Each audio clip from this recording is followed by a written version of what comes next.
இந்த மாலை நேரத்திலும் உங்களோடு கூட ஆண்டவராய் இயேசு கிறிஸ்துவின் பிறப்பின் அந்த கொண்டாட்டத்தை பாடல் ஆராதனையோடு கூட பாடல் போட்டியோடு கூட உங்கள் மத்தியில் பங்கெடுப்பதை குறித்து நான் மிகவும் சந்தோஷப்படுகிறேன்.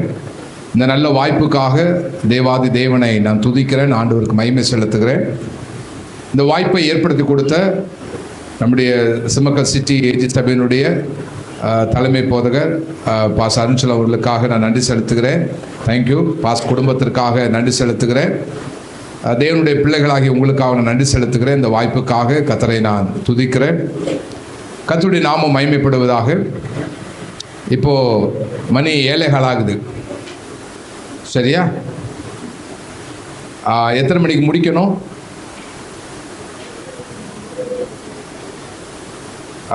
பாஸுக்கு தெரியும், நான் அதிக பிரசங்கி வேறு, அதாவது அதிகமான நேரம் பிரசங்கம் பண்ணவே சொல்ல வந்தேன்.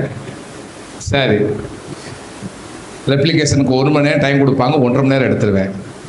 1.5 மணி நேரம் டைம் கொடுத்தாங்கன்னா 2 மணி நேரம் எடுத்துருவேன். சரி, இப்போ 8 மணி சொல்லியிருக்காங்க. எத்தனை மணிக்கு முடிக்கணும்? பாஸ்கிட்ட கேட்கல, ஏன்னா எங்களுக்கு ஊழியமே அதுதாங்கும் போது 10 மணினாலும் பாஸுக்கு பிரச்சனை இல்லை, ஏன்னா எங்களோட ஊழியம் அது. ஸோ நாங்கள் இருக்கணும். ஆனால் விசுவாசிகள் நீங்கள் தான் நேரம் சொல்லணும். எத்தனை மணிக்கு முடித்தா சரியாக இருக்கும்? 8:15, 8:30. வேற பின்னாடின்னு சவுண்ட் வர மாட்டேங்குதே. பின்னாடி இருக்கலாம் அமைதியாக இருக்க பார்த்தா, பேசுங்க, நீங்கள் பேசுங்க, நாங்கள் போகிறது போய்க்கிறோம் அப்படின்னு உட்காந்துருக்க மாதிரியே இருக்கே. சரி, எனக்காக ஜெபம் பண்ணிக்கோங்க, எதுனா சீக்கிரம் முடிக்கிறக்காக. ஸ்தோத்திரம். பேரையூர் ஏஜி சபையின் சார்பாக அப்படியே சிம்மக்கல் சிட்டி ஏஜி சபையினுடைய விசுவாச மக்களுக்கு நான் வாழ்த்துதலை தெரிவிக்கிறேன். பேரையூர் சபையின் சார்பாக உங்களுக்கு கிறிஸ்மஸ் வாழ்த்துக்கள். அதே போல் Assemblies of God Children's Ministry சார்பாகவும் நான் உங்களுக்கு வாழ்த்துக்களை தெரிவித்துக் கொள்கிறேன். கர்த்தர் உங்களை ஆசீர்வதிப்பாராக. அந்த தேவனுடைய வார்த்தை நம்ம கடந்து செல்வது ஒரு பிரசங்க மெத்தடில் இருக்காது என்பதை நான் தெரியப்படுத்திக்கிறேன். சரியா? எப்பயுமே நம்ம பிரசங்கம் தான் என்ன செய்கிறோம், கேட்குறோம். அதனால் பிரசங்க மெத்தடில் இருக்காது. என்ன சொன்னாலும் செய்கிற மாதிரி கொஞ்சம் நீங்கள் அலர்ட்டாகவே இருக்கணும். சரியா? எல்லாருடைய பங்களிப்பு இருக்கணும். கர்த்தர் உங்களை ஆசீர்வதிப்பாராக. 2022 வந்திருக்கிற ஆகஸ்ட் 15 குடும்ப முகாமுக்கு 2022 வந்து தேவனுடைய வார்த்தையை பிரசங்கிக்க ஆண்டவர் உதவி செய்தார். அது எத்தனை பேருக்கு ஞாபகம் இருக்குது? பின்னாடி ஒரு அம்மா கை தூக்குறாங்க, அவங்களுக்கு ஞாபகம் இருக்குது. ஸ்தோத்திரம். ஆபிரகாமை குறித்து பிரசங்கம் பண்ண ஆண்டவர் உதவி செய்தார். ஸ்தோத்திரம். சரி, அதற்கு முந்தின வருடங்கள்லையும் கிட்ஸ் கேம்ப்க்கு வந்திருக்கிறேன், டீச்சர்ஸ் ட்ரைனிங்காக வந்திருக்கிறேன். சரி, ஸ்தோத்திரம். ஆண்டவருக்கு மகிமை உண்டாகட்டும். சரி, இப்போது பாட்டு பாடினீங்க, கிறிஸ்மஸ் பாடல்களை பாடினீங்க. சிலர் ஆராதனை பாடல்கள் நல்லா பாடினீங்க. உங்களை நான் பாராட்டுறேன், உங்களை மெச்சிக்கொள்கிறேன். எல்லாருக்கும் நல்ல குரல் வளத்தை ஆண்டவர் கொடுத்துருக்கிறார், நல்ல சிறப்பாக பாடினீங்க. அதனால் இப்போ என்ன பார்க்கும்போது ஒரு பிரசங்கியாராக பாருங்கள். அந்த மியூசிக் சாங்க்கு இது பண்ண ஜட்ஜாக பார்க்காதீங்க. பார்த்தீங்கன்னா கோபம் தான் வரும். ஏன்னா இவர் என்ன போட்டிருப்பாரோ, என்ன மார்க் போட்டிருப்பாரோ, என்ன பண்ணி தொலைச்சாரோ அப்படின்னு இருக்கும். முடிஞ்ச உடனே ஒருவேளை நீங்கள் பரிசு வாங்கலைன்னா கூட கொஞ்சம் என் மேலே கோவம் என்ன செய்யும், வந்துடும். அதனால் இப்போ என்னை வந்து அந்த ஜட்ஜாக பார்க்காதீங்க, என்னை பாஸாக என்ன செய்யுங்க, பாருங்கள். ஒருவேளை அதில் வந்து உங்களுடைய மனதுக்கு ஏற்றபடி குறைபாடாக இருக்கிறது போல் தெரிந்தால் என்னை மன்னித்து கொள்ளுங்கள். சரியா? ஓகே, நிதானமாக தான் கரெக்டாக தான் போட்டிருக்கிறேன். இருந்தாலும் உங்கள் மனசுக்கு வந்து நல்லா பாடணுங்கிற ஒரு கான்ஃபிடென்ட் இருக்கும் இல்லையா? அந்த கான்ஃபிடென்ட் இருக்கிறது தப்பு இல்லை, நல்ல விஷயந்தான் அது. பட் நம்மளை ஃபஸ்ட்டு வச்சுருக்கலாமே, செகண்ட் போட்டிருக்கலாமே, தேர்ட் போட்டிருக்கலாமே, இன்னும் உங்களுக்கு வரலாம். ஓகே, நீங்கள் எல்லாருமே நல்லா பாடுனீங்க. ஆனால் அந்த தமிழ் உச்சரிப்புகளை கொஞ்சம் திருத்திக்கிறணும். எல்லாருக்குமே நான் சொல்கிறேன், தமிழ் வார்த்தை உச்சரிப்பு இந்த லகரம் அதெல்லாம் சரியாக என்ன செய்ய மாட்டேங்குது, வரமாட்டேங்குது. ந அதெல்லாம் வரமாட்டேங்குது. அதெல்லாம் கொஞ்சம் இளம் தலைமுறையினர் அதெல்லாம் கொஞ்சம் மாற்றிக்கிட்டிங்கன்னா நல்லா இருக்கும். சரி, அது ஒன்று தான். மற்றபடி நல்ல அருமையாக பாடினீங்க. சரி, இப்போ ஆண்டவருடைய வார்த்தைக்கு போகிறோம். கேரல் அப்படின்னா கிறிஸ்மஸ் கீதம் அப்படி தானே? அதான் கேரல்.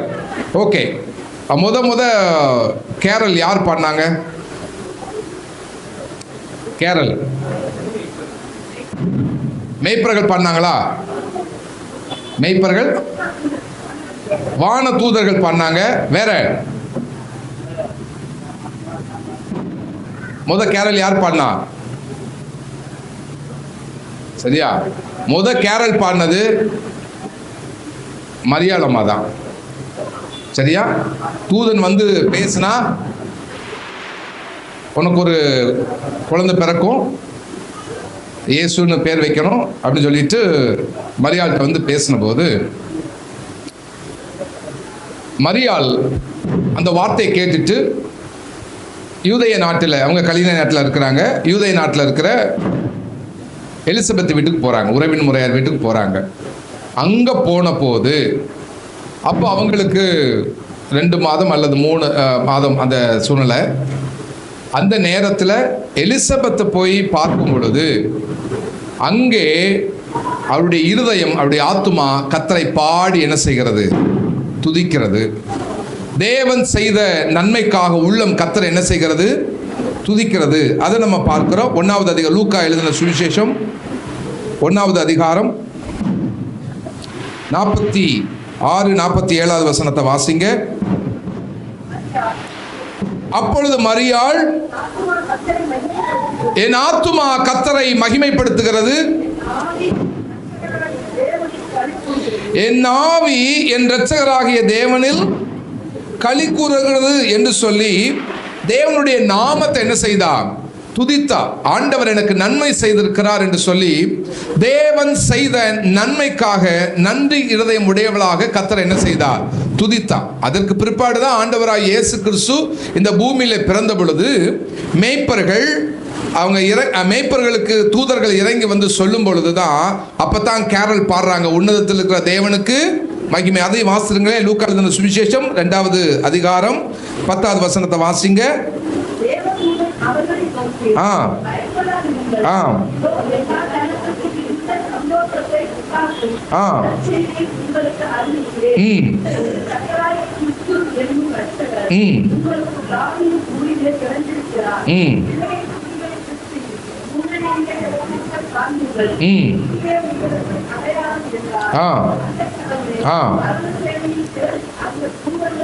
பரமசேனையின் திரள் அந்த தூதனுடனே தோன்றி உன்னதத்தில் இருக்கிற தேவனுக்கு மகிமையும் பூமியிலே சமாதானமும் என்று சொல்லி தேவனை துதித்தார்கள். இங்கே ஒரு நன்மை நடந்திருக்கிறது. அந்த நன்மையை பார்த்த பொழுது அந்த நன்மைக்காக கர்த்தரை என்ன செய்தார்கள்? துதித்தார்கள்.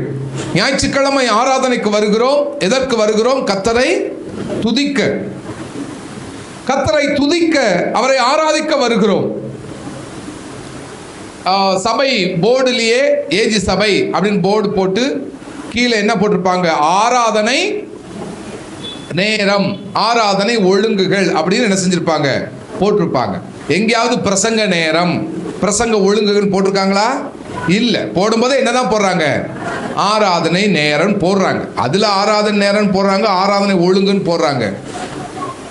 ஆனா நம்ம ஆராதனைக்கு கரெக்டா வர்றோமா?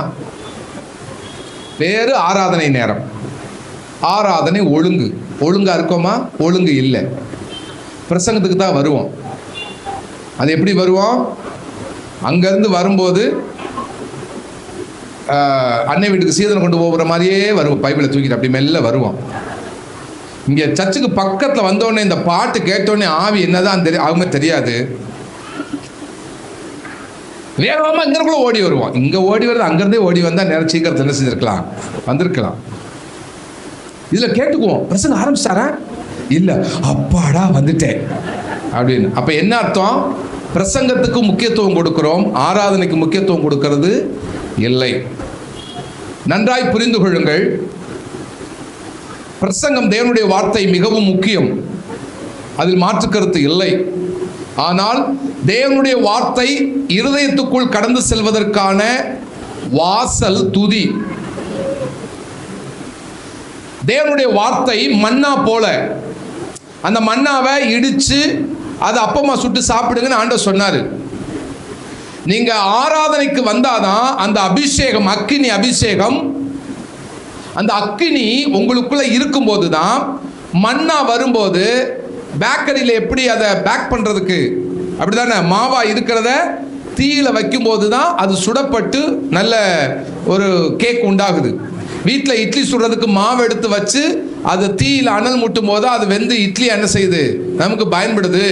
அதுபோல தேவனுடைய வார்த்தையாகிய மன்னா வரும்போது நீங்கள் பரிசுத்த ஆராதனையில் பங்கெடுத்து நீங்க ஆவியினால் அக்கினினால் நிரப்பப்பட்ட அனுபவத்தோடு வசனத்தை கேட்கும் போது தான் அது பேக் பண்ணப்பட்ட ரெடியாக்கப்பட்ட உணவா உங்க மனசுக்குள்ள போகும்.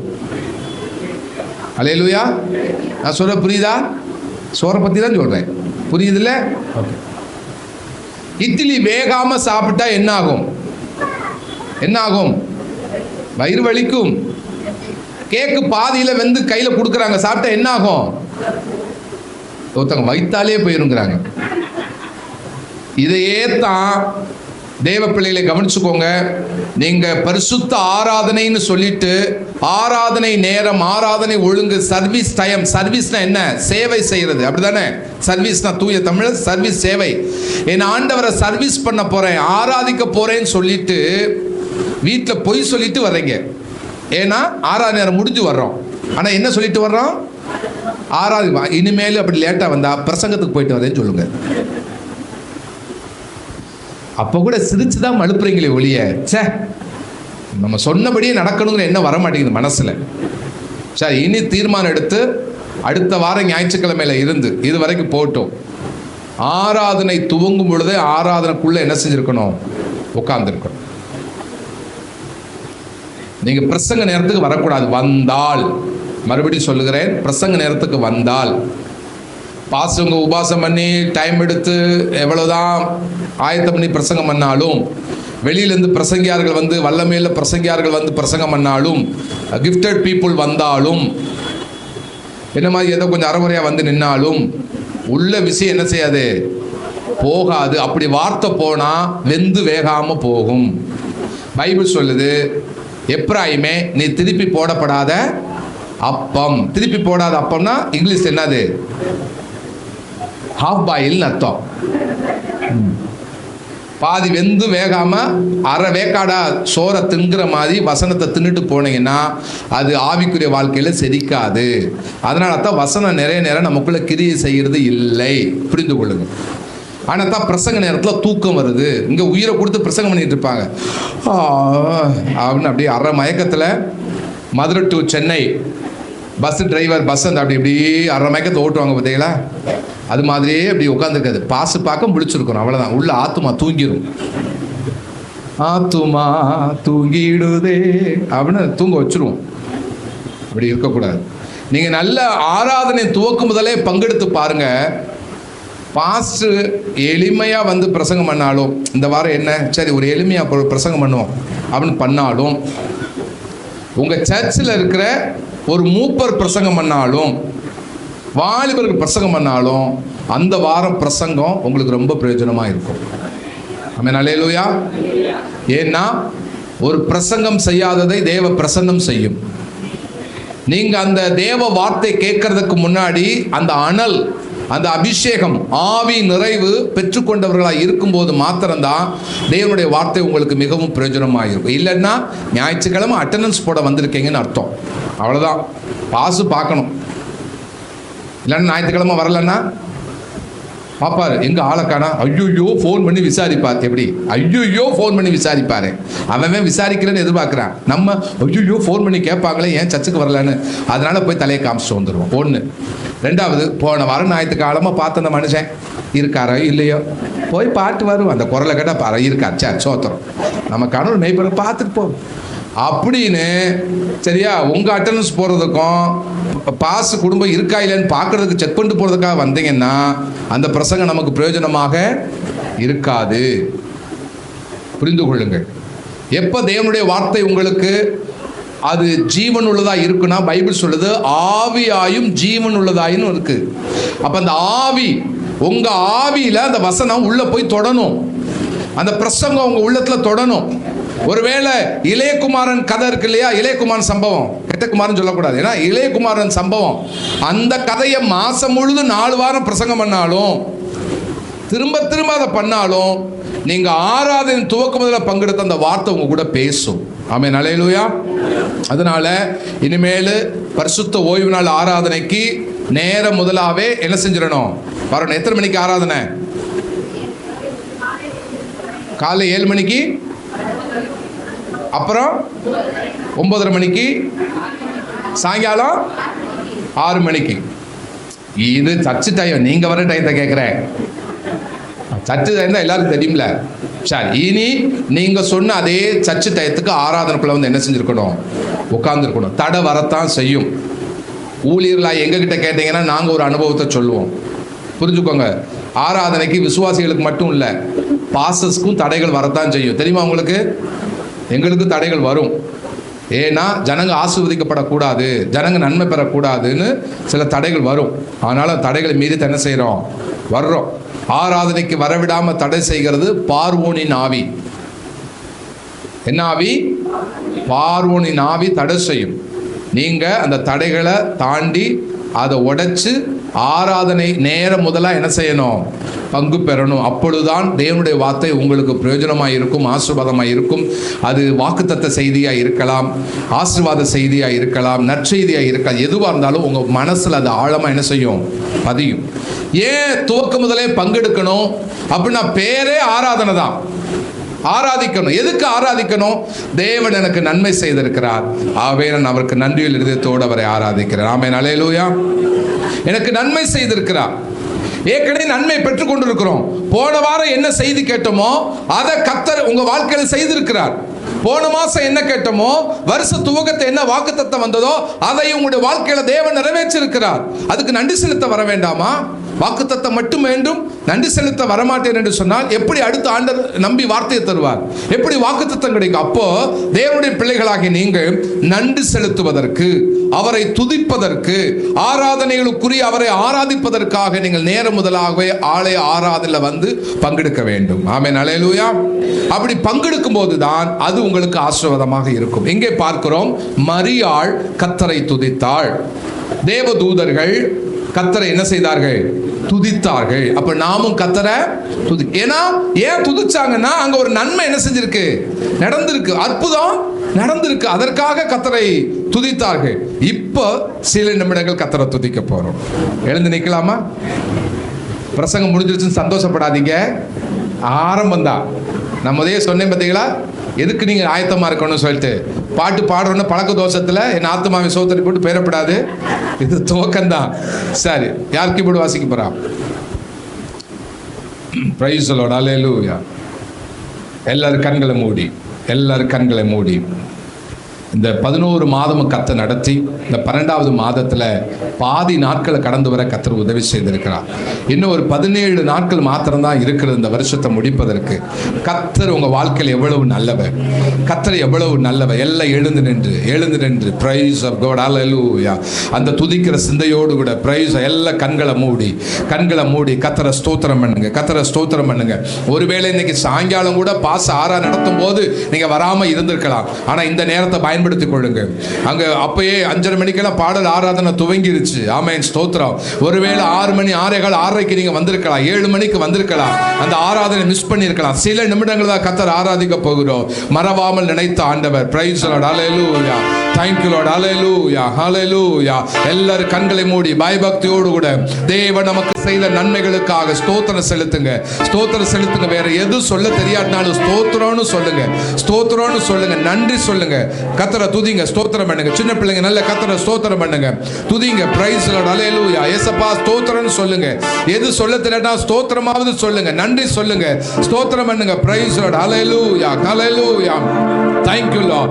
நம்முடைய வாழ்க்கையில் எபினேசராய் இருந்தார், இம்மட்டும் கர்த்தர் உதவி செய்தார். எபினேசர் என்று சொன்னால் இம்மட்டும் கர்த்தர் நமக்கு உதவி செய்தார். எஸ், நீங்க ரட்சிக்கப்பட்ட நாள்ல இருந்து இம்மட்டும் கர்த்தர் உங்களுக்கு உதவி செய்திருக்கிறார். பிரைஸ் பண்ணுங்க, கர்த்தரை துதிங்க. Praise the Lord, hallelujah. Ebenezer நீதானையா, இதுவரை உதவி நீரே. சொல்லுங்க, எபினேசர் நீதானையா, இதுவரை உதவி நீரே.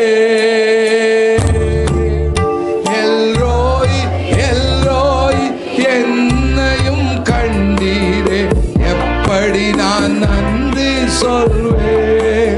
சொல்லுங்க, எல்ரோயி எல்ரோயி எல்ரோயி, என்னையும் கண்டீரே, எப்படி நான் நன்றி சொல்வேன். கரங்களை உயர்த்தி நன்றி நன்றி ஐயா, கோடி கோடி நன்றி, நன்றி நன்றி ஐயா, கோடி கோடி நன்றி ஐயா. மறவாமல் நினைத்தீரையா, மனசார நன்றி சொல்லுங்க நம்ம அப்பாவுக்கு. மறவாமல் நினைத்தீரையா,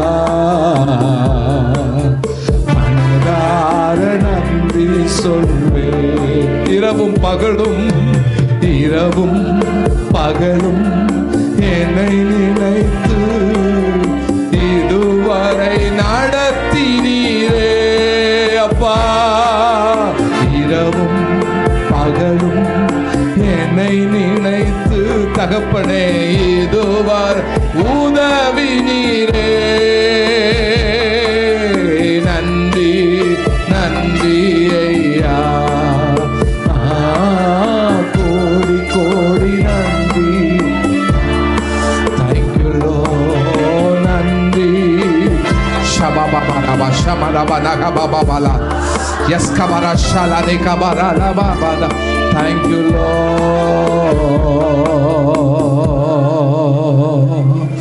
ரெண்டு கரங்களை கூப்பி, ரெண்டு கரங்களை கூப்பி நன்றி செலுத்தும் வண்ணமாக. ஒரு மனிதன் சின்ன உதவி செய்தா கூட கரங்களை கூப்பி நன்றின்னு சொல்றோமே. நம்ம ஜீவனை பாதுகாத்த தேவன் அல்லவா, நம்ம உயிரை மீட்டு கொடுத்த தேவன் அல்லவா, நம்ம குடும்பம் இம்மட்டு இருக்குதுன்னா அவருடைய கிருபை அல்லவா. எபினேசரா, இம்மட்டு கர்த்தர் உதவி செய்திருக்கிறாரு, இம்மட்டு உங்க குடும்பத்துக்கு கர்த்தர் உதவி செய்திருக்கிறாரு. என்றோ மண்ணாய் போக வேண்டிய நம்மை கர்த்தர் மீட்டெடுத்தாரே, உயிர் தந்தாரே, சுகம் தந்தாரே, பலம் தந்தாரே.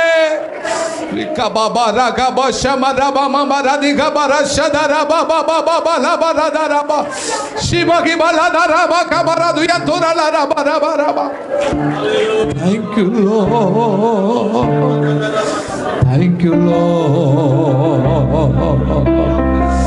amen Lord. எல்லாரும் ரெண்டு கரங்களை கூப்பி நன்றி செலுத்தும் வண்ணமாக ரெண்டு கரங்களை கூப்பி, நம்ம முன்னாடி கடவுளுடைய பிரசன்னம் இருக்கிறது. தேவன் மகிமையாய் உலாவிக் கொண்டிருக்கிறார். ஏன் சொல்றேன்னா, துதிகளின் மத்தியில் அவர் வாசம் பண்றவர். துதிச்சிருக்கிறீங்க, உங்க நடுவில் அவர் வாசம் பண்ணுகிறார். ரெண்டு கரங்களை கூப்பி சொல்லுங்க பாப்போம். நன்றி நன்றி ஐயா, கோடி கோடி நன்றி. எங்க குடும்பத்தை பாதுகாத்தீங்களே, நன்றி நன்றி ஐயா, கோடி கோடி நன்றி. பிள்ளைங்களை ஆசீர்வதிச்சாரே, சொல்லுங்க பாப்போம். நன்றி நன்றி ஐயா, கோடி கோடி நன்றி ஐயா. நன்றி செலுத்துகிறோம், நன்றி சொல்லவும், நன்றியுள்ளவர்களாய் வாழவும் என் ஆண்டவர் எங்களுக்கு கிருபை தாங்க. இன்னைக்கு ஒப்பு கொடுக்கிறோம். அந்த கரங்களை நன்றி செலுத்த, நன்றி சொல்ல ஒவ்வொரு ஞாயிற்றுக்கிழமையும் நான் நேரம் தவறாம ஆராதனைக்கு வரணும் ஆண்டவரே. காலம் தாழ்த்தக்கூடாதுப்பா, உங்களை கனவீனப்படுத்தக்கூடாது ஆண்டவரே. உங்களுக்கான நேரத்தை நான் உங்களுக்கு கொடுக்கணும். உங்களுக்குரிய நேரத்தை நான் திருடக்கூடாது ஆண்டவரே. உங்களுக்குரிய நேரத்தை எனக்குன்னு சுயமா எடுத்துக்கொள்ள கூடாது. சபை ஆராதனை சரியான நேரத்துல நான் பங்கெடுக்க எனக்கு கிருபை தாங்கன்னு கை கூப்பி கேளுங்க அப்பாட்ட. கை கூப்பி கேளுங்க, அப்பா ப்ளீஸ்ப்பா எனக்கு உதவி செய்யுங்க. ஒவ்வொரு ஞாயிற்றுக்கிழமை ஆராதனை வேளையிலும் நேரத்தோடு நான் வந்து பங்கெடுக்கணும். என்ன நேரம் சொல்றாங்களோ அந்த நேரத்தில் வந்து பங்கெடுத்து உங்களை ஆராதிக்கணும், உங்களை துதிக்கணும். என் வாய் புகழணும், என் உள்ள துதிக்கணும், என் உதடுகள் துதிக்கணும் ஆண்டவரே. மன நிறைஞ்சு உங்களை பாடி ஆராதிக்கணும் அப்பா. அந்த கிருபையை தாங்க. ஒப்பு கொடுத்த பிள்ளைகளை ஆசீர்வதிங்க. இனிமேல் எல்லாவித ஆராதனைகளுக்கும் கூட்டங்களுக்கும் நேரத்தோடு வருவேன்னு ஒப்பு கொடுத்த பிள்ளைகளுக்காக ஸ்தோத்திரம். உங்களுடைய அர்ப்பணிப்பை கர்த்தர் கேட்டிருக்கிறீர் ஆண்டவரே. அர்ப்பணிப்படின்படி நடக்க கிருபை தாங்க. இயேசுவின் நாமத்தில் வேண்டிக் கொள்கிற நல்ல பிதாவே, ஆமென், ஆமென். தேங்க்யூ. உட்காருங்க. Jesus, amen. Praise of God, hallelujah. அப்படியே மெல்ல அப்படியே யோசிச்சு பாருங்க. இப்ப நன்றி செலுத்துறதுக்கு முன்னாடி உங்க மனசு எப்படி இருந்தது? நன்றி செலுத்தின பிற்பாடு உங்க மனசு இப்ப எப்படி இருக்குன்னு யோசிச்சு பாருங்களேன். ரொம்ப நேரம் நம்ம ஆராதிக்கல. மிஞ்சி போனா 10 நிமிடம் தான் ஆராதிச்சோம். இந்த 10 நிமிட ஆராதனை மனசுக்குள்ள ஒரு சந்தோஷத்தை, இப்போ ஒரு மனசுல சமாதானத்தை கொடுத்துருக்குது. மைண்ட் இப்போ ஃப்ரீயா இருக்கு, அப்படிதானே? அப்போ இந்த 10 நிமிடமே எப்படி இருக்குன்னா, அந்த நீங்கள் ஆராதனைக்கு வராமல் எத்தனை ஞாயிற்றுக்கிழமை மிஸ் பண்ணியிருக்கீங்க, எத்தனை கிருபைகளை மிஸ் பண்ணியிருக்கிறீங்க, எவ்வளவு பிரசன்னத்தை மிஸ் பண்ணியிருக்கிறீங்க. யோசிச்சு பாருங்கள். ஃபாதர் கூட பாடுறாரு இல்லையா, 1 கோடி செல்வங்கள் என்னை தேடி வந்தாலும் உமக்கு அது ஈடாகுமோ? கோடி ரூபா கூட அது உமக்கு ஈடாகாதுன்னு சொன்னால், நம்ம இந்த ஆறாவது இடத்துல வீட்டில் இருந்தோம்னா வெளியில் இருந்தோம்னா அது கோடி ரூபா மதிப்புள்ள காரியமா? இல்லையே, அதை விட ரொம்ப குறைவானது, அப்படி தானே? அப்போ அதுக்கு முக்கியத்துவம் கொடுத்து ஆண்டவரை தேடாமல் இருக்கிறோம். அதனால 1 கோடி செல்வங்கள் என்னை தேடி வந்தாலும் உங்களுக்கு அது ஈடாகாத ஆண்டவரே. அப்படிப்பட்ட அந்த தேவ பிரசன்னத்தை அனுபவிக்க நான் ஆராதனைக்கு வந்துடுவேன்னு என்ன செஞ்சிடணும்? நேரம் முதலாவே நம்ம பங்கெடுக்கணும். அது நமக்கு ஆசீர்வாதம். சரி, இன்னொரு காரியத்தை பார்க்க போகிறோம். நான் முதலே சொல்லிட்டேன், நான் உங்களுக்கு பிரசங்கம் பண்ண வரலை. சரி, ஓகே. இதே இந்த லூக்கா எழுதின சுவிசேஷத்தில் 1வது அதிகாரத்தில் 41வது வசனத்தை வாசிங்க.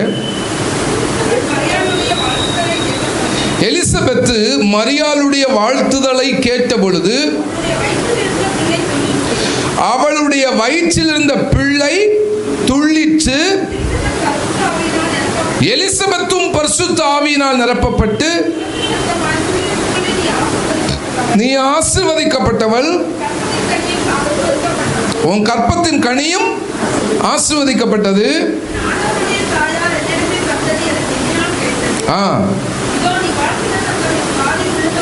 நீ வாழ்த்தின சத்தம் என் காதில் விழுந்தவுடனே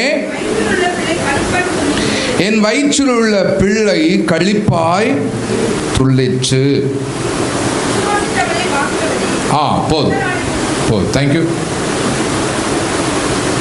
இப்போ அப்படியே யோசிச்சு பாருங்க.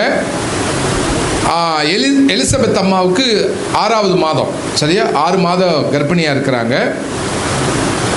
மரியாள் தேவதூதன் சொன்னதை கேட்டு மரியாள்கிட்ட வந்து தேவதூதன் பேசுகிறான். அதற்கு அடுத்து பார்க்க போகிறோம்.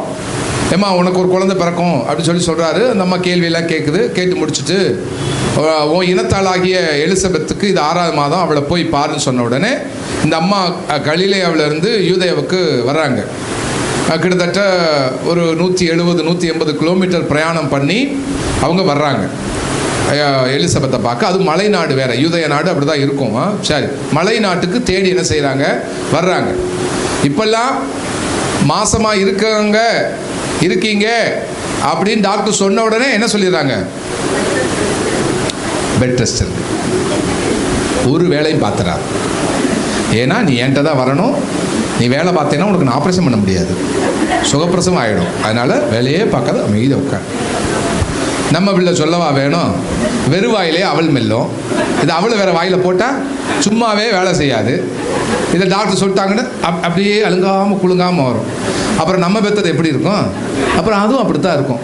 அப்புறம் அது பிறந்து வளரும்போது வேலை செய்ய மாட்டேங்கிற அப்படின்னு பிள்ளையை திட்டா அது எப்படி? அது சொல்லும், நீ வயிற்றில் இருக்கும்போது ஏன்னா வேலை செஞ்சாதானம்மா, நீ பேசாமல் அழுங்காமல் குழுங்காமல் உட்காந்து. இப்போ அது ஃபேஷனாக போச்சு. பிள்ளைக்கு அதுக்கு ஃபோன் பண்ணிக்கிறது.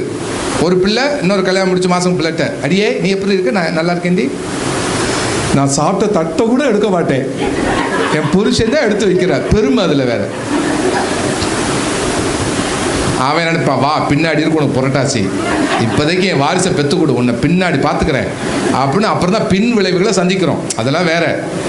அதனால அப்படி அழுங்காமல் குலுங்காமல் அவன் உட்காந்து சில கிரிட்டிக்கல் பொசிஷன், சில சூழ்நிலைகள், அதனால டாக்டர் சில காரியம் சொல்கிறாங்க, அது ஓகே, அது எல்லாருக்குமானது கிடையாது. எல்லாரும் அதை ஒரு பிம்பமாக அப்படி ஏற்படுத்திக்கிறோம்.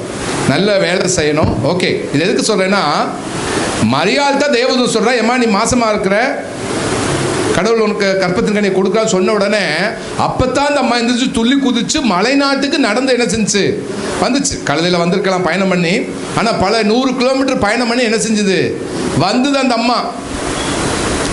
வந்த உடனே பாருங்க, எலிசபெத்தை பார்க்குறாங்க, மாசமாக இருக்கிற ஒரு பெண்ணு. பார்த்த உடனே மரியாள் என்ன பண்ணாங்களாம்? என்ன பண்ணாங்களாம் சொல்லுங்களேன். நான் பைபிள்ல தானே கேட்குறேன். நம்ம உல்டா பண்ணுறோம். வீட்டில் வாயை மூடு அப்படின்னா வாயை திறக்கிறோம். இங்கே வாயை தரங்கன்னா உம்முன்னு இருக்கிறோம். வீட்டில் அமைதியாக இருங்க, இங்கே கேட்டால் பேசுங்க, சரியா? இங்கே அமைதியாக இருந்துவிட்டு வீட்டில் வாய் பேசப்படாது, சரியா? ஓகே, இப்போ நீங்கள் பேசலாம். இது நான் பற்றி சொல்லிட்டேன், இது பிரசங்கம் இல்லை, ஒரு கான்வர்சேஷனாக கூட பேசுகிறேன். ஸோ நீங்கள் தாராளம் கேட்டால் பேசலாம். மரியாளம்மா வந்தோடனே என்ன பண்ணாங்க?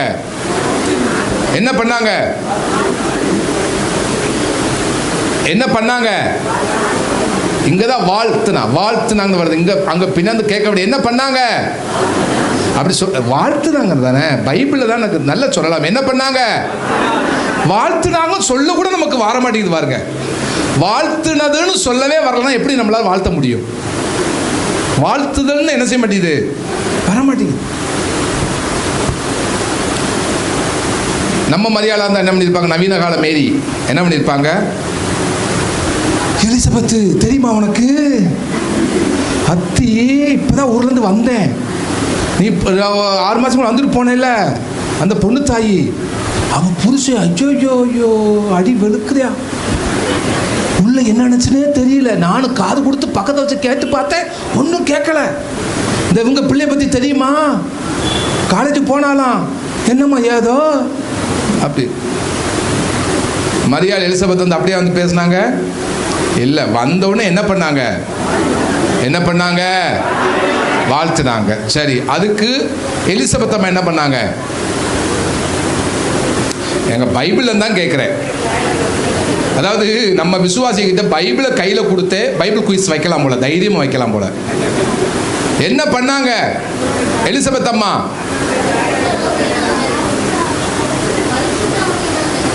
நிரப்பப்பட்டு என்ன பண்ணாங்க? ஆசீர்வதிச்சாங்க. எனக்கு தேவை அதுதான், ஆசீர்வதிச்சாங்க. சரி, குட், நல்ல பதில் சொல்றீங்க. மரியாள் அம்மா எலிசபெத் அம்மா பார்த்த உடனே வாழ்த்துனாங்க. எலிசபெத் அம்மா மரியாளை பார்த்த உடனே ஆசீர்வதிச்சாங்க. இந்த வாழ்த்துதல் என்கிற ஒண்ணுல இன்னொன்னு நான் சேர்த்துக்கிறேன், பாராட்டுதல். என்னது? பாராட்டுதல். வாழ்த்துதல் அப்படிங்கிறதுல பாராட்டுதல் என்கிற ஒரு வார்த்தையும் அடங்கி இருக்கிறது.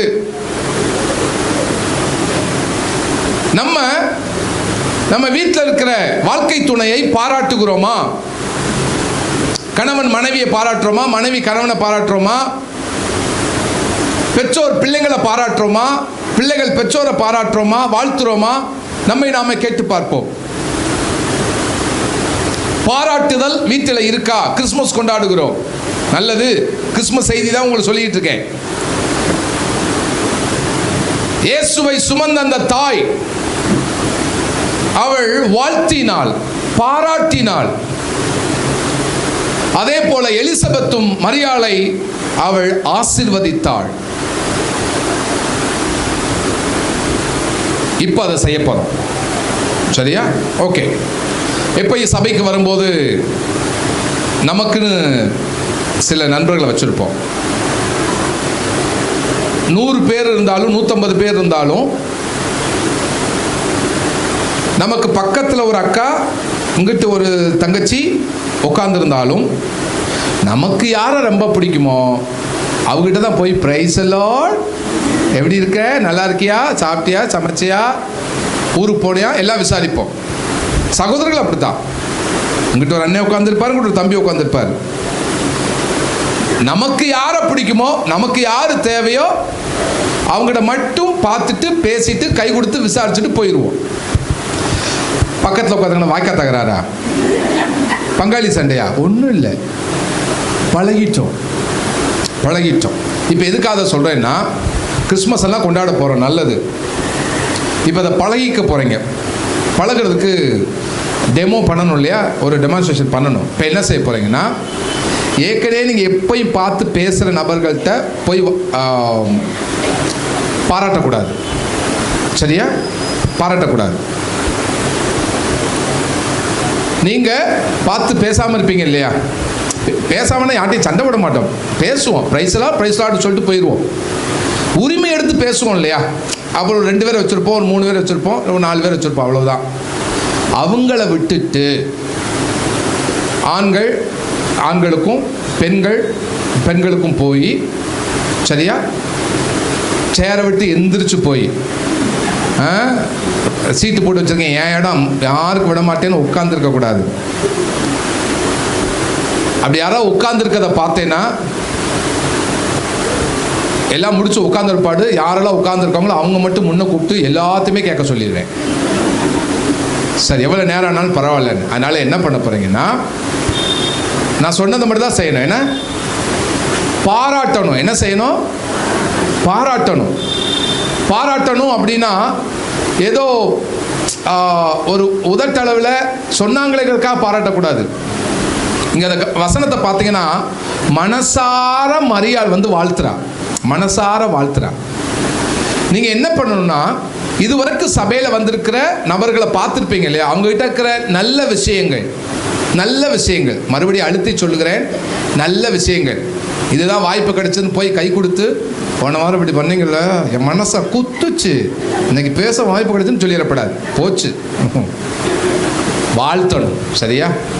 எல்லாத்தையுமே குறைகளும் இருக்கும், நிறைகளும் இருக்கும். யாரும் பரிபூர்ணர்கள் அல்ல, எல்லாருமே பரிபூர்ணத்தை நோக்கி வளர்கிறோம். சரியா? எல்லாருமே பரிபூர்ணத்தை நோக்கி வளர்றோம். அதனால குறையை அல்ல, நிறைவானதை, நல்லதை, நீங்கள் அவங்ககிட்ட பார்த்த நல்ல விஷயங்களை, சில விஷயத்தை கற்றுக்கொண்டிருக்கலாம். இப்போயே ஒரு சிஸ்டர் எந்திரிச்சிட்டாங்க, சொல்கிறதுக்காக ரெடி ஆகிட்டாங்க இல்லையா? சரி, போகிறாங்களா? ஓகே, சொல்லிட்டு போங்க. ஏன்னா போகிறீங்க, வாழ்த்தை சொல்லிட்டு போங்க. சோத்திரம். அதனால் நிறைவானதை, நல்லதை, அவங்கக்கிட்ட பிடிச்சதை, நீங்கள் சூப்பராக பாட்டு பாடுவீங்கள, நான் கேட்டிருக்கிறேன். ஒரு நாள் காணிக்கை பாட்டு பாடுங்க, நல்லா பாடுங்க. நீங்கள் கொடுக்குறது நல்லா சிறந்த ஆள் நான் பார்த்துருக்குறேன். நீங்கள் நல்லா தசமாக கொடுப்பீங்க. நீங்கள் சர்ச்சுக்கு ஆராதனைக்கு நேரம் முதலாக வந்திருப்பீங்க. குட். நல்ல பிள்ளைகளை நல்லா வளர்க்குறீங்க. குட். உங்களுக்கு நல்ல கடவுள் திறமை கொடுத்துருக்கா, நல்ல ஊழியம் செய்கிறீங்க. அன்னைக்கு கூட ஒரு ஆத்மாவை கூட்டு வந்தீங்கல்ல. குட். அப்படின்னு உங்களுக்கு மனசில் தொட்டது எதுவோ, உங்களுக்கு உதாரணத்துக்காக சொல்ல வரேன், அதை சொல்லி ஒரு 5 நிமிஷம் தான். ஒரு ஆள்கிட்ட சொல்லிட்டு வந்து உட்காரக்கூடாது. நான் மேலே நின்று பார்த்துட்டே இருப்பேன், பாசும் பார்ப்பாங்க. சரியா? ஒரு ஆள்கிட்ட சொல்லிட்டு வந்து கமுக்குன்னு உட்காந்துடக்கூடாது. ஏன்னா உங்களுக்கு யாருக்கெல்லாம் பாராட்டணும்னு நினைக்கிறீங்களோ அதுக்கு என்ன அளவாக வேணும்? நல்லது செய்கிறதுக்கு அளவுகள் வேணுமா? நீங்களே சொல்லுங்கள். ஸ்டாலின் சொல்லுங்கள். வேணாம். யாரோ சசிகலான்னு உட்காந்துருந்தீங்களா? யார்? அம்மா கலா. ஓ, வெறும் கலா தான். என்ன?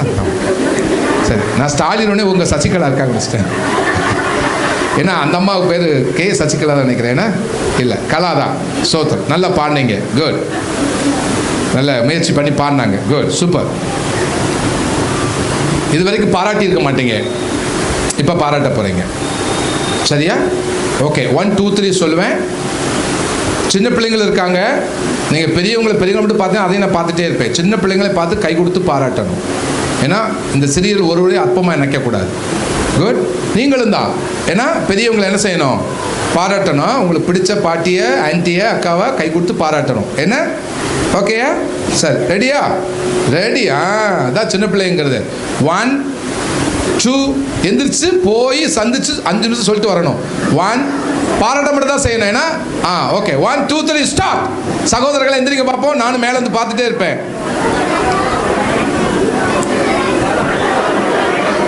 அவன் சொல்ல வர்றான். சோத்ரம். இருதயத்தை டச் பண்ணிட்டான்.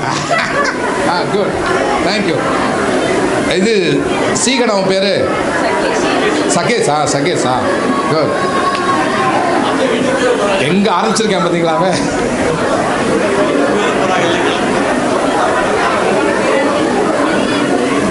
வீட்டில் உள்ளவங்களுக்கு வாழ்த்து சொல்ல போறேன்னு போயிடாதீங்க. அப்படியே போயிடப்படாது. சரியா? நீங்க அப்புறம் போய் வீட்டில் வாழ்த்து சொல்லிக்கலாம். Good, super. Good, super. அப்படிதான் இருக்கணும். குட். இவன் என்ன சொன்ன, இது என்ன சொல்லுச்சு? சார் அவங்களுக்கு என்ன பிடிக்குது? Good, super. குட். என்ன நீ யாருக்கு போய் சொல்லலையா? போகணும்ல, எல்லாரும் தான் பங்கெடுக்கணும். ஆமாம், இல்லைன்னா அப்புறம் எல்லாத்துக்கும் சொல்ல விட்டுருவேன். ரைட் ரைட், கோ தேர். ஒரு 2 பேரையே பார்த்து ரைட், குட். அப்படிதான், அவ்வளோதான். பாராட்டுறதுல என்ன கஞ்சத்தனம்? ஏன்னா நீங்களா பாராட்டிட்டீங்களா? எத்தனை பேர்த்த பாராட்டினீங்க? எத்தனை பேரை பாராட்டினீங்க? 3. நீங்க பாட்டு பாடின சிஸ்டர் எத்தனை பேர்த்த பாராட்டினீங்க? 5 பேர். Good good, super super. அடடா,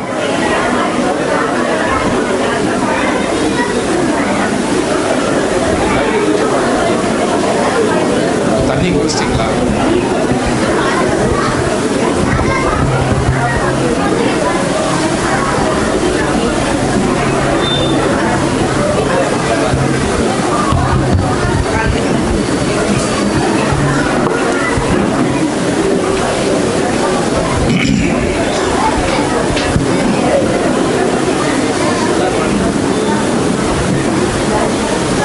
உண்மையை சொல்லுங்க,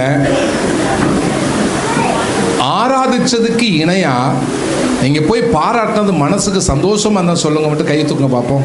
நான் பாராட்டினது மனசுக்கு சந்தோஷமா இருந்தது. குட் குட் குட், நல்ல விஷயம் தானே. இதுக்கு யாரு செலவு பண்ணீங்களா?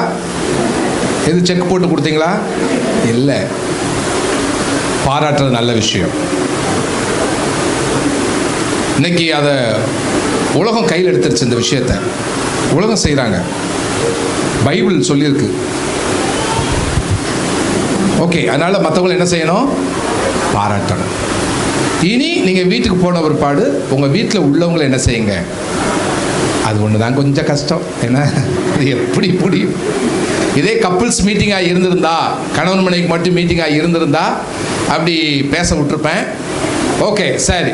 அதனால் வீட்டில் போய் உங்கள் குடும்ப அங்கத்தினர்களை பாராட்டுங்க.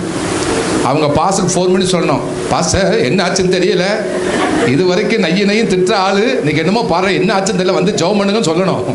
என்னமோ ஆச்சு போல், இது வரைக்கும் கல்யாணம் முடிச்சது நல்லது சொல்லியே பழக்கம் இல்லை, எனக்கு திடீர்னு வந்து சொல்கிறா, எனக்கே பயமாக இருக்குது அப்படின்னு சொல்லணும்.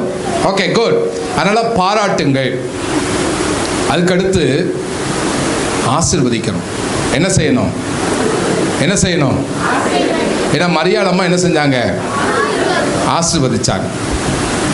நீ பாக்கியவதி அப்படின்னு சொல்லி என்ன செஞ்சாங்க? ஆசீர்வதிச்சாங்க. அப்படி தானே? ஓகே, சரி. இப்போ உங்களை நான் எதிர்க்க சொல்ல மாட்டேன். ஆனால் உங்கள் உட்கார்ந்த இடத்துலையே உங்களுக்கு முன்ன பின்ன வலது இடது பக்கம் இருக்கிறவங்களுக்கு இது இது இப்போ இது நடக்கிறது வந்து இட்ஸ் நாட் அ ப்ரோக்ராம். இது ப்ரோக்ராம் இல்லை, தெரிஞ்சுக்கோங்க. இது உங்கள் வாழ்க்கைக்கு உண்டானது, வாழ்க்கை சம்மந்தப்பட்டது. பைபிளில் சொல்லியிருக்கிறத சொல்கிறேன். கிறிஸ்மஸ்னால் எதுன்னு சொல்லிட்டு இருக்கேன். இதை இன்னையோட விட்டுறாதீங்க. வீட்டிலையும் செய்யணும், கிறிஸ்மஸ் அன்னைக்கும் செய்யணும், வாழ்க்கை முழுவதும் என்ன செய்யணும்? கடைபிடிக்க வேண்டிய விஷயம். ஏதோ கிறிஸ்மஸ் பண்டிகை கொண்டாடணும், கிறிஸ்மஸ் அன்னைக்கு மட்டும் ஒரு மெரி ஹாப்பி கிறிஸ்மஸ் அப்படின்னு போட்டு விட்டா வாழ்த்து நினச்சிடக்கூடாது. இப்படி முகமுகமாக பார்த்து வாழ்த்துறது எவ்வளவு ஆசீர்வாதமாக இருக்குது. அப்படி தானே? சரி, ஓகே, குட். அதனால் ஆசீர்வதிக்க போகிறீங்க. நீங்கள் அவங்க கையை பிடிச்சோ, தோளில் கை வச்சோ, பெரியவங்களாக இருந்தால் சின்ன பிள்ளைங்களை தலைமையில் கை வச்சோ, மனசார உங்களால் என்ன பைபிள் வசனத்தை சொல்லி ஆசீர்வதிக்க முடியுமோ ஆசீர்வதிக்க போகிறீங்க. சரியா? 1 2 3 சொல்லுவேன். அவங்கள ஆசீர்வதிக்க போகிறீங்க. ஆசீர்வதிக்கிறது நல்ல விஷயம். ஆசீர்வதிக்கலாமா? ஏன்னா எலிசபெத் மரியாள் என்ன செஞ்சா? ஆசீர்வதித்தா. அதான் கிறிஸ்மஸ். 1 2 3 ஆசீர்வதிங்க பார்ப்போம். கை கொடுத்து நேர எடுத்து. Stop stop stop stop stop. ஒரு நிமிஷம் தடங்களுக்கு வருந்துகிறேன். சொல்லிட்டீங்கல்ல, நீங்க ஆசீர்வாதமா இருப்பீங்க. கர்த்தர் உங்களை ஆசீர்வாதம் அப்படி சொல்லி முடிக்கிறது இல்லை. மனசார பைபிள் வாக்குத்தத்தங்களை வசனங்களை சொல்லி வாழ்த்துல அந்த அந்த நீங்கள் நல்லா இருப்பீங்க, உங்கள் பிள்ளைங்க நல்லா இருப்பாங்க, உங்கள் வாழ்க்கை தரம் உயரும். அவங்களுக்கு ஒருவேளை நீங்கள் சொல்கிறது நல்லா கவனிங்க. நான் எங்கள் சர்ச்சில் சொல்லுவேன், கண்ணை மூடிக்கிட்டு சொல்கிறதான் தீர்க்கதரிசனம் நினச்சிடாதீங்க. கண்ணை திறந்துக்கிட்டு சொல்கிறது என்ன தான். இதை பாச பிரசங்கம் பண்ணுறாங்கன்னா சில வெளியிலேருந்து விசேஷப்படியாக வருவாங்க, அவங்க தீர்க்கதரிசிகளாக இருக்கலாம். அதனால் அவங்ககிட்ட தான் தீர்க்கதரிசனம் வார்த்தை வரும்னு நினச்சிடாதீங்க. கண்ணை மூடி தலையில் கை வச்சு சொல்லுவாங்கன்னு நினைக்காதீங்க. சபையினுடைய மேய்ப்பன் தன் ஆடுகளுக்கு தேவையானதை எடுத்துக்கொண்டு வரும்பொழுது இன்னும் என்ன தேவையோ அதை போதகர் மூலமாக ஆவியானவர் தீர்க்கதரிசனமாக பேசுவார்.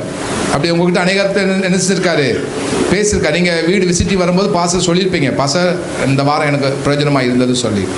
அப்போது கண்ணை மூடிட்டு பண்ணுறதை சொல்கிற மட்டும் தீர்க்கதரிசனம் அல்ல, கண்ணை திறந்துக்கிட்டு சொல்கிறது என்னது தீர்க்கதரிசனம் தான்.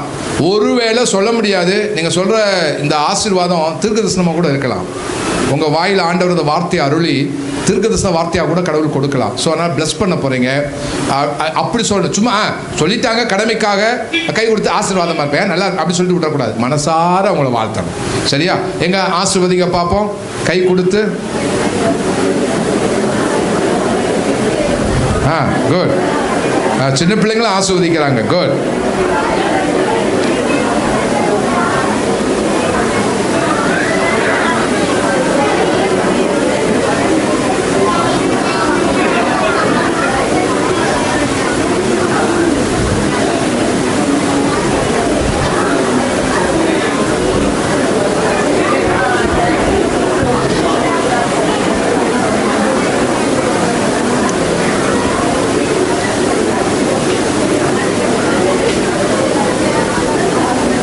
Okay, good. இந்த ஆசீர்வாதம் சொல்றதுல ஒரு விஷயம் இருக்கு. ஆண்டவர் சொல்றாரு, ஒரு வீட்டுக்கு போறேன்னா சமாதானத்தை சொல்லுங்கிறாரு. ஒருவேளை அவன் சமாதானத்துக்கு பாத்திரவானா இல்லைன்னா அது உனக்கு திரும்ப வந்துருங்கிறாரு. அதனால நீங்க யாரனாலும் ஆசீர்வதிங்க. அப்படி ஆசீர்வதிச்சு ஒருவேளை அவங்க அந்த ஆசீர்வாதத்துக்கு பாத்திரவான்களா இல்லைன்னா அது யாருக்கு தான் வரும்? நமக்கு தான் வரும். எவ்வளோ நன்மை பார்த்தீங்களா? அதனால் யாரை வேணாலும் என்ன செய்யுங்க, பைபிள் சொல்லுது, ஆசீர்வதிப்பதை அன்றி, வசனத்தை சொல்லுங்க, ஆசீர்வதிப்பதை அன்றி என்ன வர மாட்டேங்குது, சபியாதிருங்கள். என்ன? ஆசீர்வதிப்பதை அன்றி சபியாதிருங்கள் ஆண்டவர் சொல்லியிருக்காரு. அதனால சபிக்க கூடாது. ஒரே ஊற்றுக்கண்ணிலிருந்து நல்ல தண்ணியும் உப்பு தண்ணியும் கெட்ட தண்ணி வருமா? வராது. அதுபோல் ஆசீர்வதிக்க பழகிட்டீங்கன்னா அதுக்கப்புறம் சபிக்கணுங்கிற எண்ணம் உள்ளத்தில் என்ன செய்யாது? வராது. ஜெர்மன் தேசத்தில் பிரச்சனை வந்தபோது மேற்கு ஜெர்மன் கிழக்கு ஜெர்மன் ரெண்டா பிரிஞ்சிருக்கு. இது வரைக்கும் அப்படி தான் இருக்கு. அப்போ இடையில தடுப்பு சுவர் வச்சிருந்தாங்களாம். அப்போ ரெண்டு கிழக்கு ஜெர்மனுக்கும் மேற்கு ஜெர்மனுக்கும் பிரச்சனை ஏற்பட்ட போது என் ஞாபகத்தில் இருக்கபடி சொல்லப்போனால் கிழக்கு ஜெர்மன் என்ன செஞ்சாங்களாம், அவங்க பகுதியில் இருந்த அசுத்தங்களை குப்பைகளை தூக்கி மேற்கு ஜெர்மன் மக்கள் மேலே எரிஞ்சாங்களாம். அங்கே என்ன செஞ்சாங்களாம்? தூக்கி தூக்கி வீசி எரிஞ்சாங்களாம். மேற்கு ஜெர்மன் என்ன பண்ணாங்களாம், அந்த தடுப்பு சுவர் இருக்கும் இல்லையா, அது மேலே பூக்களை கொண்டு வந்து வச்சாங்களாம். அப்போ நிருபர் கேட்டாங்களாம், என்ன அவங்க உங்கள் பக்கமாக சேர வாரி இறைக்கிறாங்க, துர்நாற்றம் வீசக்கூடிய குப்பைகளை உங்கள் மேலே வீசுகிறாங்க, நீங்கள் என்ன அதுக்கு பதிலாக பூக்களை கொண்டு வந்து வைக்கிறீங்க அப்படின்னு கேட்டப்ப அந்த நிருபர்கிட்ட அவங்க சொன்னாங்களாம், அவங்கக்கிட்ட என்ன இருக்கோ அதை கொடுக்குறாங்க, எங்ககிட்ட என்ன இருக்கோ அதை நாங்கள் கொடுக்குறோன்னாங்களாம். அதனால் கை தட்டிட்டு அப்படி போயிடக்கூடாது. இது நான் பட்டிமன்றம் பேசலை, வாழ்க்கைக்கானது பேசிகிட்டு இருக்கேன். ஓ என்னை பாராட்டுறீங்களோ? ஓ கேட்ட செய்தியின்படி பாராட்டு. சரி, கை தட்டுங்க, தட்டுங்க. ரைட் சார், சோத்திரம். பாராட்டணும்னு ஒரு எண்ணம் வந்திருக்கு. அதில் ஒரு தம்பி வந்து பாராட்டினானே, அவன் எங்க பேர் என்னது? சகேஷ். சகையும் இல்லாமல் ராகேஷும் இல்லாமல் சகேஷ். சரி, சகேஷ் வந்து இந்த புராணங்களை சொல்லுவாங்க இல்லையா, வரம் கொடுத்த சாமி மேலே கையை வச்சாங்கிற மாதிரி ஏன்ட்டே வந்து நீங்கள் நல்லா பிரசங்கம் பண்ணுறீங்கன்னு சொல்லிட்டு போயிட்டேன். உங்கள் யாருக்கா தோணுச்சா? அதுபோல் இப்போ தான் கேட்டிருக்கோம், அதனால் பாராட்டுவோமேனு சகோதரர் கை தட்டினார். அந்த சகோதரர் ஆரம்பித்தார். Okay, good. சரி, அதை பாராட்ட நான் வாங்கிட்டேன். குட், நல்ல விஷயம். சரி, பாராட்ட பழகணும். இப்போயே ஆரம்பிச்சிட்டீங்க நினைக்கிறேன். ஏன்னா குட், நல்ல விஷயம். அப்போது உங்க உள்ளத்துல கர்த்தருடைய வசனம் இருந்தா ஆசீர்வதிப்பீங்க. பிசாசின் வார்த்தை மாம்சத்துக்குரிய இருந்தா சபிப்பீங்க. பிசாசுக்குரியது மனுஷிகத்துக்குரியது மாம்சத்துக்குரியது அது அழுக்கு, கந்த, குப்பை. நல்லா தெரிஞ்சுக்கோங்க, உங்களுக்குள்ள குப்பை இருந்துச்சுன்னா வெளியில குப்பை தான் வரும். வாசமுள்ள மலர் இருந்துச்சுன்னா வாசம் தான் என்ன செய்யும், வெளியே வரும். உங்களுக்குள்ள என்ன இருக்குன்னு பார்த்துக்கோ. நீங்க மற்றவங்கள ஆசீர்வதிக்க பழகிட்டீங்கன்னா உள்ளத்துல நறுமணம் இருக்குன்னு அர்த்தம். யாரை பார்த்தாலும் திட்டுறது, எப்போ பார்த்தாலும் குறை சொல்றது, எப்போ பார்த்தாலும் வெறுப்பா பேசுறது, எப்போ பார்த்தாலும் என்னத்தையாவது சொல்லிட்டே இருக்குன்னா உங்களுக்குள்ள அழுக்கு, அசுத்தம், பொல்லாதான் இருக்குன்னு அர்த்தம். ஏன்னா துர்நாற்றம் உள்ள இடத்துல யாரும் பக்கத்தில் என்ன செய்ய மாட்டாங்க, வரமாட்டாங்க. புரிஞ்சுக்கோ. நறுமணம் உள்ள இடத்துல தான் பக்கத்தில் என்ன செய்வாங்க, வருவாங்க. அப்போ நீங்கள்லாம் ஆசீர்வதிக்கிறவங்களா இருக்கணும். ஏதோ கிறிஸ்மஸுக்கு மட்டும் ஒரு இப்போ பசங்கள்லாம் என்ன போடுறாங்க, இந்த ஸ்டேட்டஸ்லாம் பிறந்த நாளைக்கு HBD அப்படி போடுறாங்க. இப்போ நான் உங்களுக்கெல்லாம் RIP சொல்லுகிறேன். உங்களுக்கெல்லாம் RIP. அல்லேலூயா, அல்லேலூயா. என்ன RIP நல்ல விஷயம் தானே இல்லையா சகோதரர்? என்னாச்சு RIPனா என்ன? RIPனா என்னது? Rest in peace. அப்படி நான் ஒரு ஆள் செத்து போயிட்டா சொல்லக்கூடிய வார்த்தை RIP. நிறைய பேர் அது தெரியாமையே ஒருத்தர்லாம் பிறந்த நாளைக்கு போட்டோ போட்டு ஃபேஸ்புக்கில் போட்டார். அவர் போதாத குறை மல்டி கலரில் போடாமல் பிளாக் அண்ட் ஒயிட்டில் போட்டு விட்டார். கீழே ஒருத்தர் RIPன்னு போட்டு விட்டான். மேலே என்னன்னே பார்க்காம கீழே எல்லாருமே RIP. அந்த ஆளு அதோடு அவ்வளோதான், பிறந்தநாளே கொண்டாடலை. அதனால RIP தான் என்னன்னு தெரியாம RIPன்னு போடுற ஆள் இருக்கு. நமக்கு ஒரு ரசி இருக்கு, சோத்திரம். RIPன்னு தெரிஞ்சும் யாருக்கு போடுற என்னன்னே தெரியாம எல்லாரும் போட்டிருக்காங்க, போடு RIP. அது இந்த குடும்ப குரூப்லாம் இருக்கும் இல்லையா, குடும்ப குரூப்பு, சர்ச்சு குரூப்பு, அதில் யாராவது ஹாப்பி பர்த்டேன்னு போட்டால் போதும், வரிசை இல்லை ஹாப்பி பர்த்டே போ. அவன் உயிரோட செத்தான எதுவும் தெரியாது. ஃபேஸ்புக்கில் சிலர் அக்கௌண்ட் வச்சுருப்பாங்க, அவங்க இறந்து 10 வருஷம் இருக்கும். அது அந்த ஃபேஸ்புக்கில் காமிக்கும் இல்லையா பிறந்தநாள்னு சொல்லி, உடனே பிறந்தநாள் வாழ்த்து யாருக்கு? செத்த ஆளுக்கு. உன் வீட்டில் உயிரோட குத்துக்கல்லாட்ட பொண்டாட்டி இருக்கு, அதுக்கு பிறந்தநாள் வாழ்த்து சொல்கிறது. பிறந்தநாள் என்னைக்குன்னு தெரியறது இல்லை. அப்படி சொல்ல யாரோ ஒரு அம்மாவுக்கு ஹாப்பி பர்த்டே டூ யூ வான். ஆமாம், ஒருத்தர் போட்டிருந்தாரு ஐ ஆம் பர்த்டே வாழ்த்து சொல்லணும்னு போட்டிருந்தாரு. ஐயோ, ஃபேஸ்புக்கில் ஐ ஆம் பர்த்டேவா வாழ்த்து சொல்லுங்க போட்டிருந்தார். அப்படி கேட்டெல்லாம் வாங்கப்படாது, சரியா? சரி. அதனால் இப்போ நான் உங்களுக்கு RIP சொன்னேன்ல, யாருக்கும் கஷ்டமாக இருந்ததா? இல்லை. பக்கத்தில் கைப்பிடிச்ச RIP சொல்லுங்க பார்ப்போம். RIP. RIPனா என்ன அர்த்தம்? Rest in peace. தமிழில் என்ன அர்த்தம்? உங்களுக்கு இளைப்பாறுதல் உண்டாவதாக. இயேசு சொன்னதை நான் சொல்லியிருக்கேன். வருத்தப்பட்டு பார சுமக்கிறவர்களே நீங்கள் எல்லாரும் இடத்திற்கு வாருங்கள், நான் உங்களுக்கு RIP தருவேன்னு சொல்லியிருக்காரு. அதைத்தானே நான் சொன்னேன், அப்படித்தானே? நான் உங்களுக்கு என் சமூகம் உனக்கு முன்பாக செல்லும், நான் உனக்கு இளைப்பாறுதல் RIP தருவேன் அப்படிதான் சொல்லியிருக்காரு. அதனால் இன்னைக்கு வீட்டுக்கு போன உடனே வீட்டாளுக்கு கையை கொடுத்து RIP சொல்லுங்க, பல்லான்னு கட்டத்தில் அடி விழுந்து. சரி, அதனால இளைப்பாறுதல் அதான் அர்த்தம். நம்மால் என்னன்னே தெரியாம எல்லாரும் போடுறா அப்படி போட ஆரம்பிச்சிட்டான். நல்லா தெரிஞ்சுக்கோங்க, பைபிள் வசனம் அது. வசனத்தை தான் போடுறாங்க. எல்லா மனுஷனுக்கும் போட ஆரம்பிச்சிட்டான். மதம் சார்பெல்லாம் கிடையாது, எல்லாருக்கும் போட ஆரம்பிச்சிட்டான். ஆக்சுவலாக அது த கிறிஸ்டியன் வேர்டு. அது RIPங்கிறது ரெஸ்ட் இன் பீஸ், சமாதானத்துக்குள் பிரவேசி, இளைப்பாறுதலுக்குள் பிரவேசி என்பது கிறிஸ்தவ வார்த்தை. சரி, பரவாயில்ல, எல்லாரும் என்ன செஞ்சுக்கிட்டாங்க, அதை எடுத்துக்கிட்டாங்க. சரி, அது சொல்லும் போதே என்னென்னு சொல்லிடுறேன், அடுத்து உள்ளே போகிறேன். கண்ணீர் அஞ்சலி.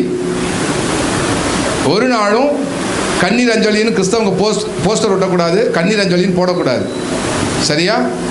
வருந்துகிறோம் போடலாம், கத்தருக்குள் நித்திருந்தால் போடலாம், கண்ணீர் அஞ்சலின்னு போடக்கூடாது. அஞ்சலி என்று சொன்னால் வணங்குதல் என்று அர்த்தம்.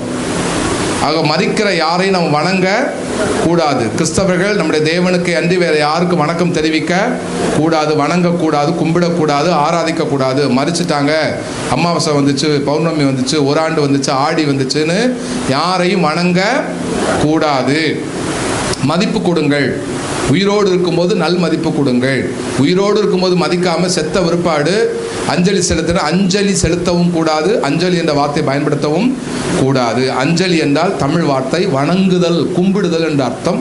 கண்ணீரோடு நான் அவர்களை வணங்குறேன்னு அர்த்தம். ஆனால் தான் இறந்த வீட்டுக்கு போன உடனே அந்த பிரேதத்தை பார்த்து தொட்டு என்ன செய்கிறாங்க, கும்பிடுறாங்க. ஒரு நாள் அதை நம்ம செய்யவே கூடாது. சரி, கர்த்தர் நல்லவர். இப்போ தான் பிரசங்கமே பண்ண போகிறேன், அதுக்குள்ளே மணி 8:15 ஆயிடுச்சு. ஸ்தோத்திரம், ஆமென், அல்லேலூயா. சிலருக்கு வயிற்றுல புளியை கரைக்குது. என்னது? ஸ்தோத்திரம். முடிஞ்ச அளவுக்கு நான் 8:30க்குள்ளே என்ன செய்கிறேன், முடிக்க பார்க்குறேன். ஏன்னா இப்போ தான் நான் பிரசங்கம் பண்ண போகிறேன். ஒவ்வொரு ஸ்டெப்பாக வர்றேன் இல்லையா? அடுத்து 3வது ஸ்டெப்பு 4வது ஸ்டெப்போடு முடிக்க போகிறேன். 2 ஸ்டெப்பு பார்த்துட்டோம், அப்படி தானே? துதிக்கணுங்கிறத பார்த்தோம், அது கர்த்தரை பாராட்டுறது. துதிக்கிறதுங்கிறது கர்த்தரை பாராட்டுறது, கர்த்தரை வாழ்த்துறது. 2வது சக மனிதர்களை என்ன செய்யணும், வாழ்த்தணும், பாராட்டணும்னு பார்த்தோம். ஏன்னா இயேசு கிறிஸ்து சொன்னதான், உன் தேவனாய் கர்த்தரிடத்தில் முழு இருதயத்தோடும் முழு ஆத்துமாவோடு முழு பலத்தோடு அவரிடத்தில் அன்பு கூறுவாயாக. 2வது உன்னிடத்தில் அன்பு கொடுத்து போல பிறரிடத்தில் அன்பு கூறுவாயாக. இந்த 2 கற்பனை தான் முழு வேதாகம்னு சொல்லிட்டார். அதைத்தான் இப்போ செஞ்சுருக்கோம். 1 தேவனை பாராட்டணும், 2வது சக மனிதர்களை பாராட்டணும். இப்போ குடும்பத்துக்குள்ளே வர்றேன். 3வது ஒரு காரியம் சொல்ல போகிறேன். வாசிக்க வேணாம், நேரம் ஆகிட்டு, அப்படினால அப்படியே உங்களுக்கு ஃப்ளோவாக சொல்லி கொண்டு போகிறேன். சரி, இப்போது கன்னி மரியாள் ஏசாயாவில் சொல்லப்பட்டிருக்கிறது. ஏன்னா இதோ ஒரு கன்னிகை கர்ப்பவதியாகி ஒரு குமாரனை பெறுவாள் என்று சொல்லப்பட்டிருக்கிறது ஏசாயா தீர்க்கதரிசன புஸ்தகத்தில். அப்போ யூதேய நாட்டில் அந்த நாட்களில் சில பெண்கள் திருமணமே முடிக்காமல் இருந்தாங்களாம். எதுக்குன்னா கன்னியா இருந்தா தான் மேசியா நம்ம வயிற்றுல பிறப்பாருன்னு சொல்லி அநேக பெண்கள் அந்த நாட்களில் கன்னியாவே இருந்திருக்கிறாங்க. ரொம்ப பக்தி வைராக்கியமுள்ள பெண்கள். அதன் மத்தியில் தனக்கான வாழ்க்கை துணை நியமிக்கப்பட்ட ஒரு பெண், பரிசம் முடிஞ்சிருக்குது. பரிசம் முடிஞ்ச நிலைமையில இப்பொழுது ஒரு பெண் கர்ப்பவதி ஆகிறாள். தேவதூதன் தோண்டி சொல்லுகிறான், மரியாளே பயப்படாதே, உன்னிடத்துல உற்பத்தியாக இருக்கிறது பரிசுத்த ஆவியினால் உண்டானது. ஆகவே தேவ திட்டம் வாழ்க்கையில் நிறைவேறப் போகுது. அதனால இந்த கற்பத்தை நீ சுமக்க வேண்டும், இந்த குழந்தையை பெற்றெடுக்க வேண்டும் என்று தேவதூதன் மரியாளுக்கு சொல்லுகிறான். இதை நம்ம கேரல் சர்வீஸில், கேரல் ரவுண்டில், மற்ற சபை கிறிஸ்மஸ் நிகழ்ச்சிகள் எல்லாம் சொல்கிறோம், வசனத்தை சொல்கிறோம். குட், நல்லது. ஆனால் ஒரு பெண்ணாக, திருமண வாழ்க்கைக்கு நியமிக்கப்பட்டிருக்கிற ஒரு பெண்ணாக, திருமணமே முடிக்காம ஒரு பெண்ணு மாசமா இருக்கிறான்னா எவ்வளவு அவதூறு பேச்சுகள் வரும். ஆண்கள் என்ன பேசுவார்கள், பெண்கள் என்ன பேசுவார்கள், வீட்டில் பெரியவர்கள் என்ன பேசுவார்கள், ஊரார் என்ன பேசுவார்கள். இவ்வளவையும் ஒரு பெண் என்ன செய்யணும், தாங்க வேண்டும். புரிந்து கொள்ளுங்கள், மரியாளை ஏன் கர்த்தர் தெரிந்து கொண்டார்? அத்தனை பெண்கள் இருக்கிறார்கள், எத்தனையோ பெண்கள் இருக்கிறார்கள். அவர்களா பரிசுத்தம் இல்லாதவர்களா? பரிசுத்தம் உள்ளவர்களாய் வாழ்ந்தவர்கள் தான். ஏன் மரியாளை ஆண்டவர் தெரிந்து கொண்டார்? மரியாள் தெரிந்தெடுக்கப்பட காரணம் என்ன? அவள் பரிசுத்தம் உள்ளவள். இந்த அளவுக்கு மரியாள் கொண்டாடப்படுகிறார்கள். அவர்களை தெய்வமாக வணங்கக்கூடாது, ஆனால் கொண்டாடப்படக்கூடிய ஒரு பெண். ஏனென்று சொன்னால் அவள் 9 மாதம் அளவும் இயேசுவை மட்டும் சுமக்கவில்லை, அதோடு நிந்தைகளையும் அவமானங்களையும் என்ன செய்தார், சுமந்தார். நாம் வெற்றி கொண்டாட்டமாக கிறிஸ்துமஸை கொண்டாடுகிறோம், இயேசு எனக்காக பிறந்தார் என்று சொல்லி. ஆனால் அவர் பிறப்பதற்கு, அந்த வயிற்றில் அந்த கருவை சுமந்தாலே, தேவதூதனால் அறிவிக்கப்பட்ட நாள் முதல் குழந்தையாகி இயேசு பிறக்கிற வரைக்கும் அவள் பட்ட அவமானம், அவள் பட்ட அவஸ்தை, அவள் காதுகளில் விழுந்த கடும் சொற்கள், அவளையும் அவள் தாங்கிக் கொண்டாள். அவ்வளவு காரியங்களை ஏற்றுக்கொண்டாள். அதே போல தன்னுடைய வாழ்க்கை துணை கணவனோடு கூட அவள் ஒரே குடும்பத்தில், ஒரே இடத்தில் அவள் இருந்தாள். தனக்கான வாழ்க்கை, தேவன் நியமித்த பாதை, அந்த பாதையில் ஓட வேண்டும் என்று சொல்லி தன்மேல் விழுந்த பழி சொற்கள், வசை சொற்கள், தீய சொற்கள், தப்பு செய்யாததை தப்பு செய்தன்னு சொல்லப்பட்ட அந்த வார்த்தைகள் வந்த பொழுது யோசிச்சு பாருங்களேன். நம்ம தப்பு செஞ்சு நீ தப்பு பண்ணிட்டேன்னு சொன்னாலே நமக்கு கோபம் வரும், அப்படிதானே?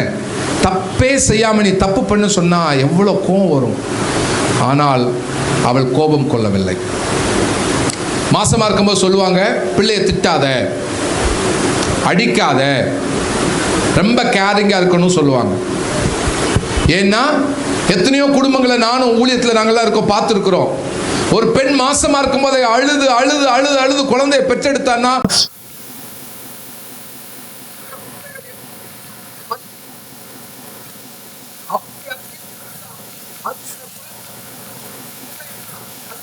உடல் கூறு இருந்தாலும் சித்தை மைத்தளவுல மூளையில் அந்த குழந்தை பாதிக்கப்படுகிறது. பயமுள்ள பிள்ளையாக, திகைக்கிற பிள்ளையாக, அறிவு கம்மியான பிள்ளையாக பிறக்கிறது. அதுக்கு காரணம் யார்? சுற்றில இருக்கிறவர்கள். சும்மா வரகாப்பு போட்டு சாப்பாடு கொடுத்தா மட்டும் போதாது, சீர் செஞ்சோம் செஞ்சா மட்டும் போதாது. ஒரு பிள்ளையை பெற்றெடுப்பதற்குண்டான உதவியிலே குடும்ப அங்கத்தோட எல்லாருடைய பங்களிப்பு இருக்க வேண்டும். அது ஆண் குடும்பமா இருந்தாலும் சரி, பெண் குடும்பமா இருந்தாலும் சரி. நம்ம பார்க்கிற ஈகோ எல்லாம் யார பாதிக்குதுன்னா அந்த கற்பத்தின் கனியைத்தான் பாதிக்கிறது. வளகாப்பு வைக்கிறதே எதுக்கு? அந்த பிள்ளையை நல்லா பெற்றெடுக்கணும் தான். அந்த வளகாப்புல சண்டை போடுவாங்க பாருங்க. நான் சொல்றேன், அப்படி சண்டை போட்டாதான் வளகாப்புல அப்படி வளகாப்பே தேவை. ஒரு கூடி வர்றது சந்தோஷத்துக்கு தான். அந்த சந்தோஷமே கிடைக்கலன்னா கூடி வர்றதோட பெருமை அவசியம் இல்லை. பெருமை உள்ளவர்களுக்கு தேவனை எதிர்த்து நிற்கிறார். நீ 5 பவுன் செயின் எடுத்து போட்டா என்ன, 10 வகை சோறு செஞ்சு போட்டா என்ன? அந்த சோறை திங்க விடாம மன வருத்தத்தை, வேதனை ஏற்படுத்தி அந்த பெண்ணுக்கு மட்டுமல்ல, அந்த குடும்பத்துக்கு மட்டுமல்ல, வயிற்றில் இருக்கக்கூடிய குழந்தைக்கும் துரோகம் விளைப்பது அந்த பணி சும்மா உண்டாது. ஒரு 5 வயசு பிள்ளையை அடிக்கிறது தப்புன்னா, வயிற்றில் இருக்கிற குழந்தைக்கு உதவாய் செய்யக்கூடிய காரியங்கள் தப்பு. சிசு கொலையும் தப்பு, கருவை கலைக்கிறது தப்பு. ஒரு நாள் அந்த பாவத்தை செய்யாதீங்க. நம்ம நாகரிக காலம் சொல்லி 3 மாசம் தானே, 4 மாசம் தானே, இப்ப குழந்தை தேவையா இல்லைன்னு முதல் யோசிச்சிருக்கணும். இப்ப யோசிச்சு கருக்கலைப்பு செய்யக்கூடாது. பாவம், சிசு கொலை புரிந்து கொள்ளும்.